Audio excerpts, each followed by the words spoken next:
On the morning of June 16, 2026, exactly 1 month after 46 schoolchildren and teachers were abducted from 3 schools in Oriire, OYO State, hundreds of Nigerians marched through the streets of Ibadan, demanding their release.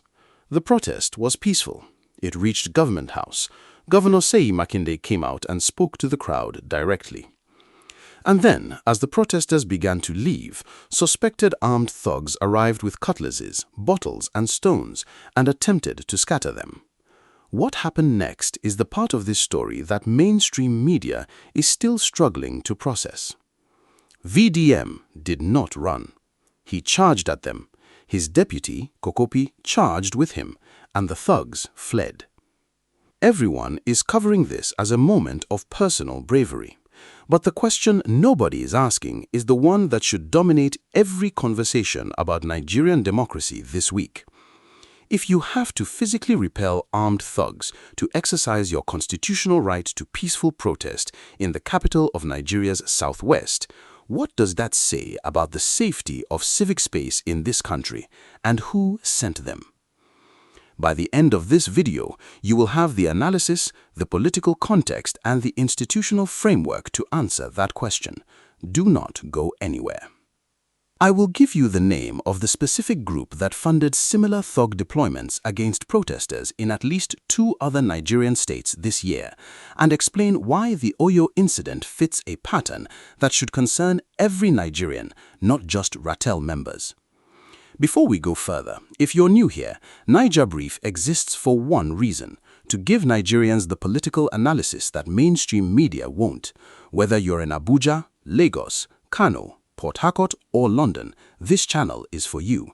Hit subscribe and stay with me. This gets deeper. Let me give you the verified timeline from the beginning, because the events of June 16 cannot be understood without it. The abduction. May 15, 2026 morning, heavily armed men riding motorcycles simultaneously raid 3 schools in Oriire local government area, Baptist Nursery and Primary School in Yawota, Community High School in Ahoro Esine, and LA Primary School. The attackers fire shots before storming classrooms. A teacher tells the BBC that the children were already seated when the attack began. The gunmen seized them without resistance. The victims, 46 people confirmed abducted, 39 pupils aged between 2 and 16 years, including a 2-year-old girl named Christiana Akanbi, and 7 teachers, including school principal Mrs. Alamu Folawe. A teacher is killed during the raid. May 17, 2026, the kidnappers release a video showing the beheading of mathematics teacher Michael Oyedoku while in captivity. The video circulates on social media and triggers national outrage. Late May, early June. Security sources identify the abductors as linked to the militant Islamist group Ansaru, a faction with documented connections to Boko Haram. By June 5, the kidnappers have escalated their demands: 1 billion naira ransom payable into a Republic of Benin bank account, 2 Hilux vehicles, release of suspected associates, and the implementation of Sharia law in Oyo State. The Oyo State House of Assembly rejects all negotiations.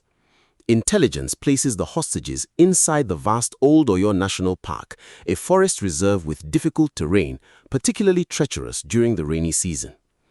June 1, 2026, the Nigerian Union of Teachers declares an indefinite strike, demanding the safe release of the abducted staff and pupils.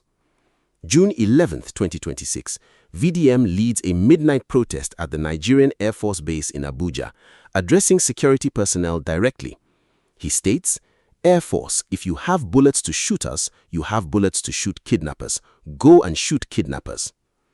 The June 16th protest in Ibadan. June 16, 2026, 1 month since the abduction, VDM leads a mass protest from the Iwo Road Bridge area opposite Terminal 1, Ibadan. Hundreds of Rattle Movement members and concerned citizens march through major roads carrying placards. The march is described by all eyewitnesses as peaceful.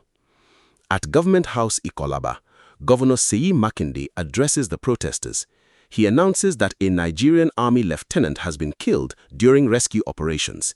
He discloses that intelligence places the hostages within the old OYO National Park axis. He declares, "Let me make it very, very clear.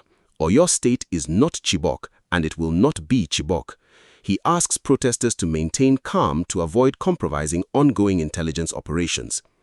He also states that he does not have direct control over federal security agencies, that even instructions to the Commissioner of Police must be cleared through the Inspector General.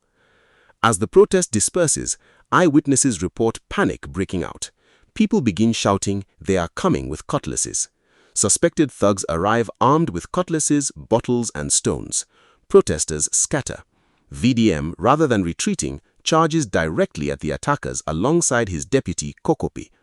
Eyewitnesses say, when the crowd saw VDM and Kokopi moving towards the threat instead of away from it, they turned back. The thugs fled. VDM's account. VDM posts on social media. "To the people that sent the thugs, ask them how far. They shot at us, they threw bottles and stones. We ran towards them." Governor Makinde also confirmed on June 16th that a Nigerian army lieutenant was killed during rescue operations in the forest, the first confirmed military fatality from the crisis. Here is why this matters to every Nigerian, not just OYO residents. The abduction of schoolchildren from the southwest, historically the most secure zone from this category of attack, is not a regional story. It is a signal that the insurgency geography that has killed and displaced millions across northern Nigeria is expanding. If it can happen in Oriire, it can happen in Osun, in Ekiti, in Ondo, in Lagos. The attackers did not choose Oriire at random. Security sources told The Punch that the OYO abduction was coordinated with a simultaneous school abduction in Borno State to maximize bargaining pressure on the federal government. This was a strategic operation, not an opportunistic raid. There are two institutional questions embedded in the June 16th events. Let me separate them carefully. Part A. Why has the rescue stalled? Section 14, subsection 2, paragraph B of the 1999 Constitution states that the security and welfare of the people shall be the primary purpose of government. That provision is not decorative, it is a constitutional mandate. The federal government, through the Nigerian Army, Nigerian Police, and relevant agencies, is the primary security actor in this crisis. Governor Makinde's disclosure to the protesters on June 16th is constitutionally significant and worth examining precisely. He told VDM directly that as a state governor, he cannot directly command the Commissioner of Police or the Army. Those agencies receive operational command from federal authorities. That is accurate. Section 215, subsection 4 of the Constitution places the Commissioner of Police under the operational direction of the Inspector General. The state governor can make lawful directions on maintenance of public order, but does not command the police as a chain of command superior. What this means in practice, the operational responsibility for the military component of the rescue, the most capable force for a forest extraction against armed abductors with IEDs, sits with the President as Commander-in-Chief, the Chief of Army Staff, and the National Security Advisor, not the governor. The stall in the rescue, according to security sources reported by The Punch, is primarily driven by one specific demand from the kidnappers: the release of high-profile Ansaru commanders Mahmoud Mohammed Usman and his deputy Mahmoud al-Nigeri.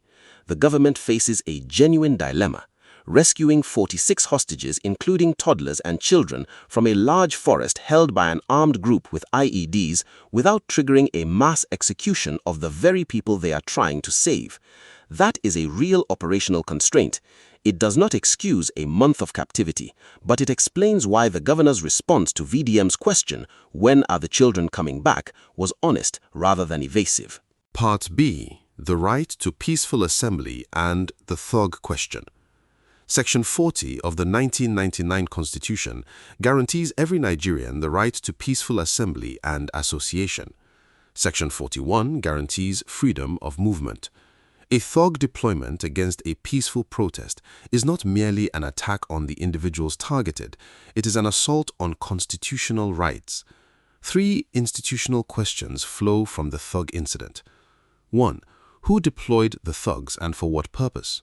VDM's statement that someone sent them implies a sponsored deployment, not spontaneous criminal activity. Nigerian political history is unfortunately littered with documented cases of political figures using thugs to disperse civic demonstrations. 2. What is the OYO State Police Command's position? At the time of this script, no public statement has emerged from the OYO Commissioner of Police addressing the thug attack. That silence is an institutional failure. If security forces were present at the protest and did not intervene when armed individuals attempted to disrupt a peacefully constitutionally protected assembly, that requires an explanation. 3. What legal mechanisms exist? Under the Criminal Code Act and the OYO State's own criminal provisions, organizing or sponsoring an armed group to disrupt a peaceful assembly is a criminal offense. The NHRC, National Human Rights Commission, has the mandate to investigate and document violations of assembly rights. Their involvement should be demanded publicly. VDM's physical charge against the thugs resolved the immediate threat, but it created a legal and political opportunity that civil society has not yet fully seized. A documented, eyewitness-corroborated attack on a peaceful protest occurring in the presence of government security apparatus in a state governed by an opposition PDP governor. The accountability question does not end with the thugs fleeing. The Oriire abduction and the June 16 protest have created distinct political winners and losers. Let us name them clearly. 1. VDM and the Ratel movement. The image of VDM charging at armed thugs while ordinary protesters fled will be the defining visual of Nigerian civic activism in 2026. Whatever one thinks of VDM's methods or politics, the moral optics of that moment are unambiguous. An unarmed man runs towards danger to protect a crowd demanding the release of abducted children. The institutional political class cannot manufacture that image. It cannot be bought, and it has national resonance across all 6 geopolitical zones because the children in captivity are from the southwest, a zone that has historically believed itself protected from this category of crisis. Ratel's growing visibility in northern states and across diaspora communities confirms that VDM's movement is no longer just a Lagos social media phenomenon. It has become a cross-regional pressure group with the capacity to mobilize bodies on the street, not just clicks online. 2. Governor Seyi Makinde. Makinde's decision to personally address the protesters rather than delegating to aides was politically astute and humanly appropriate. His "This is not Chibok" declaration and his statement that he would personally sacrifice himself for the children's release have been widely praised. Critically, he was transparent about the limits of his authority, a rarity in Nigerian governance. But Makinde carries political exposure too. He is the governor of the state where these children were taken. He is the same governor whose administration has been navigating an extraordinarily complex political environment, including the Rivers State crisis parallel, national opposition coalition dynamics, and now a security crisis that demands visible results. His credibility in the 2027 cycle and as a potential kingmaker or national figure beyond OYO is tied in part to whether those 46 people come home. President Tinubu and the federal government. The federal government is the exposed actor in this story. The constitutional command over the Nigerian army, the NSA, and the intelligence apparatus that is conducting the rescue operation rests with Abuja. A month after the abduction, 2 teachers have been killed in captivity, 1 beheaded on video, and a Nigerian army lieutenant has died during rescue operations. The children remain in the forest. Atiku Abubakar's camp has already moved. His spokesman described the president's response as the same tired ritual: condemn, threaten, wait for the next massacre. Peter Obi has issued a public condemnation. The opposition has found in Oriire a concrete, documented, emotionally devastating accountability issue that cannot be deflected with party political framing.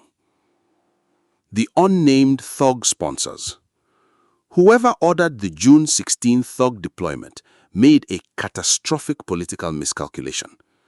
Instead of dispersing the protest quietly, they created a viral moment of civic courage that has amplified the Oriire story nationally and internationally. The specific political identity of the sponsors has not been publicly confirmed at the time of this script, but the pattern is familiar. In Nigerian political history, thugs are deployed against protests when a political figure with the capacity to mobilize them feels directly threatened by the protest's demands. The question of who in Oyo State political circles had both the motive and the means to organize an armed response to a civilian march on Government House on June 16 is the question police and civil society must now answer publicly. The silent stakeholders. Two groups have not spoken loudly enough. The Nigeria Bar Association, which has constitutional standing to file actions protecting assembly rights, has not yet issued a statement demanding an investigation into the thug attack. The National Human Rights Commission has also been quiet. Both institutions have the legal tools to intervene. Their silence is a choice, and it should be named as such. Now, if what I just told you surprises you, drop a comment below. I want to know your reaction before we get to the part that changes everything. The Oriire abduction and the June 16 events have implications that extend well beyond Oyo State. Let me name them clearly. The expanding insurgency geography. This is the most consequential implication for every Nigerian. According to ACLED data cited in the Business Day, Nigeria recorded 26 major school attacks between 2014 and 2026, resulting in the abduction of 2,416 students across 13 states.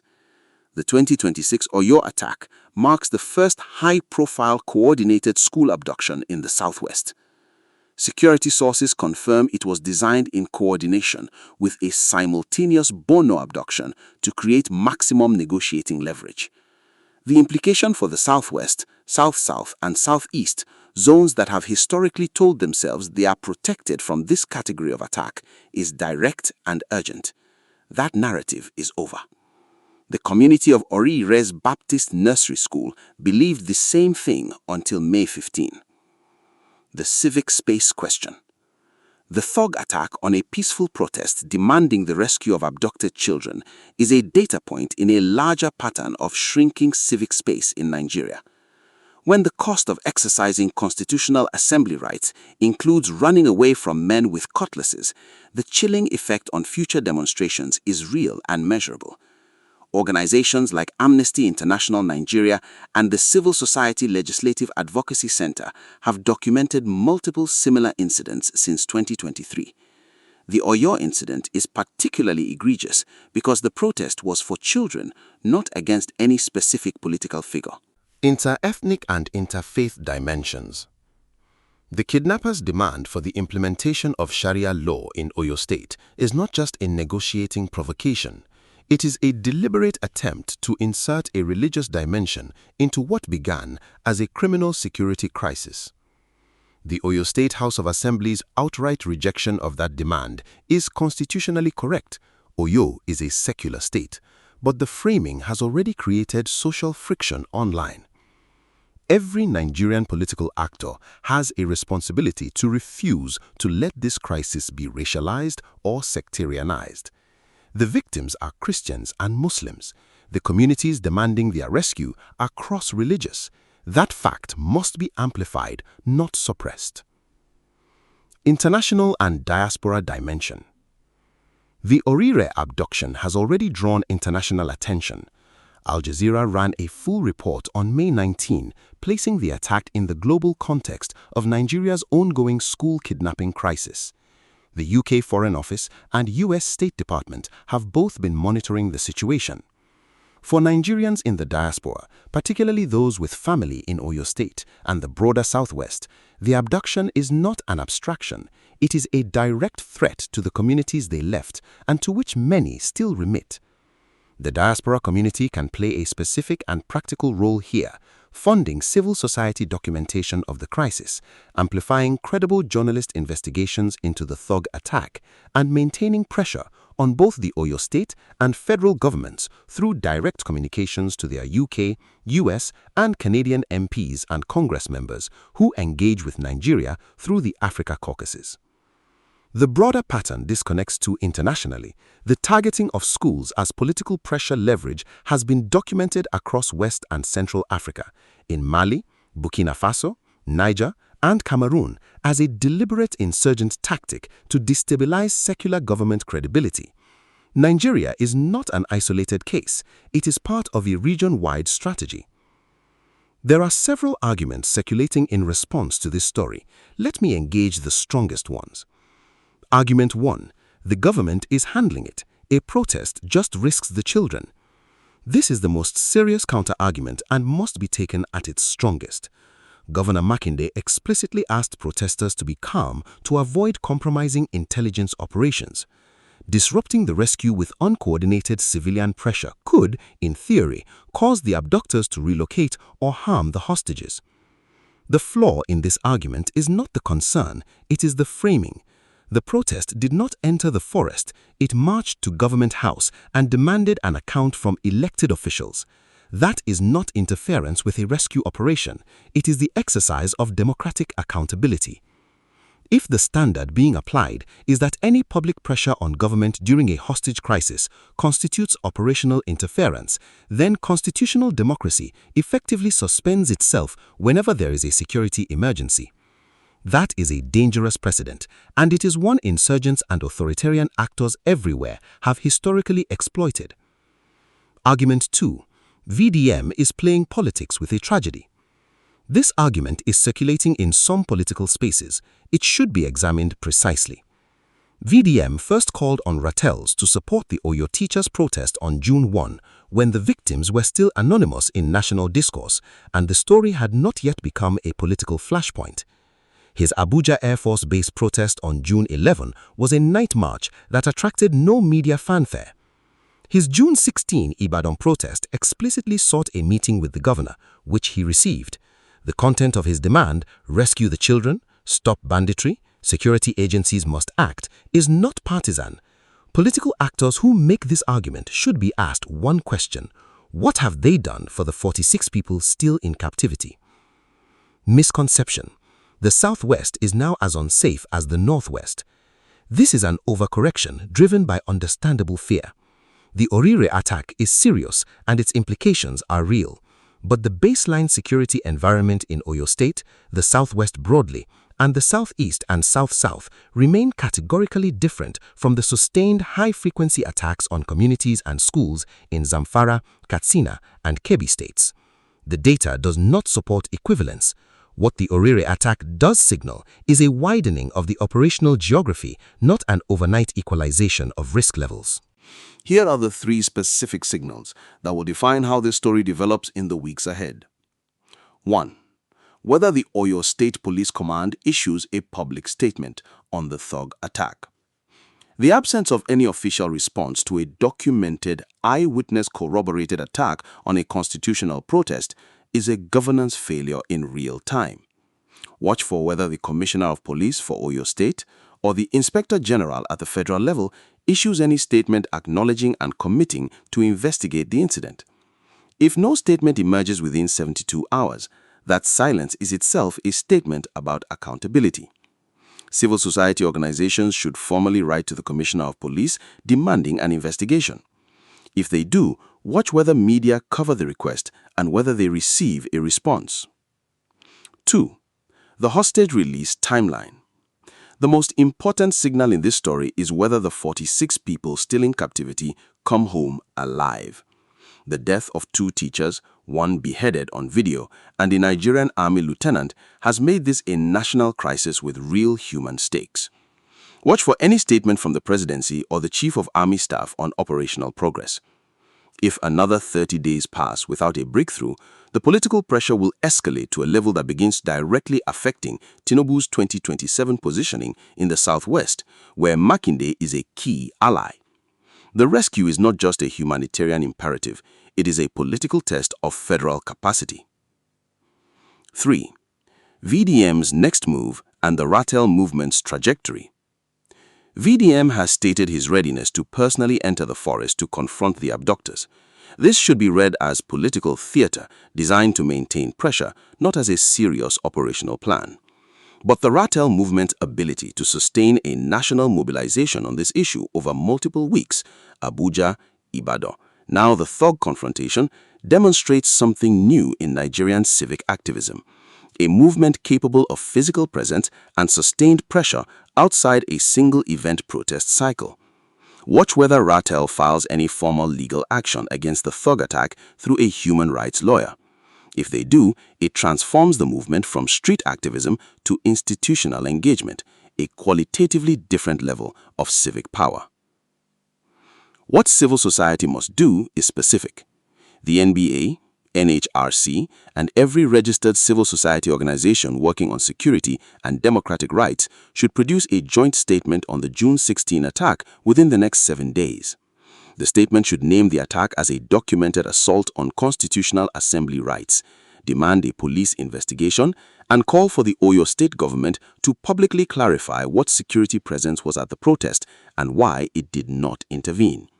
Without that institutional response, the thug attack becomes normalized, filed as yet another incident, rather than treated as the constitutional violation it is. We started with one question. When armed thugs have to be physically repelled for a protest to complete its march, what does that say about the safety of civic space in Nigeria? Here is the honest answer. It says that civic space in Nigeria is under real, documented, organized pressure. It says that some political actors are willing to pay men with cutlasses to stop citizens from demanding the rescue of abducted children. It says that the constitutional guarantee of peaceful assembly without physical infrastructure to enforce it and institutions willing to hold violators accountable is a promise on paper that requires ordinary Nigerians to defend it with their bodies. And it says that on June 16, 2026, in Ibadan, a man named Martins Vincent Otse chose to run toward that threat instead of running away from it. Whether you agree with VDM on every political question and you do not, that choice in that moment was a civic act. What ordinary Nigerians can do is not abstract, it is specific. Demand a public police investigation into the thug attack. Write to the OYO State Commissioner of Police and the Inspector General. Sign petitions. Tag officials publicly. Keep the 46 hostages in national consciousness. Their names are public, their faces are known. Do not let this story be replaced by the next news cycle. Support civil society documentation efforts. The organizations recording these incidents need visibility and resources. Register to vote. The 2027 election will be decided in part by whether Nigerians hold the federal government accountable for the security failures this crisis has exposed. A government that cannot protect its children from abductors and cannot protect its citizens from thugs hired to stop them from protesting has not earned the right to ask for patience. If this analysis gave you clarity, share it with one person who needs to understand what is really happening in Nigeria. Like, subscribe, and I will see you in the next one.